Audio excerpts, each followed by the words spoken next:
Nagtataka na sila ngayon kung bakit nagbago ka. Let them. Hayaan mong maligaw sila sa sarili nilang tanong kung bakit ka lumayo. Hindi mo na trabaho pa na ipaliwanag sa kanila kung bakit pinili mo ang sarili mo. Kasi nasanay sila.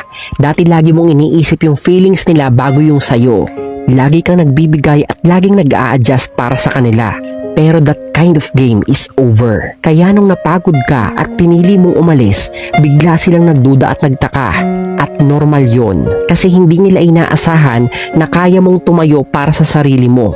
Kaya nga may isang quote, sabi doon, growth will confuse those who were uncomfortable with your silence. At yun ang nararanasan nila ngayon. Nalilito sila kasi hindi na ikaw yung dating ikaw. Yung dating ikaw na sunod-sunuran lang sa gusto nila.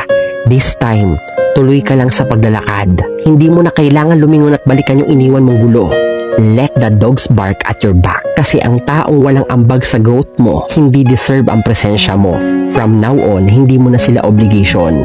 Ang obligasyon mo lang ay alagaan mo ang sarili mong peace, sarili mong progress, at sarili mong worth.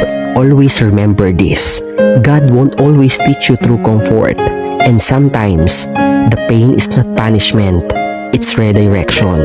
Kung nasa ang part ka man ng healing journey mo ngayon, I hope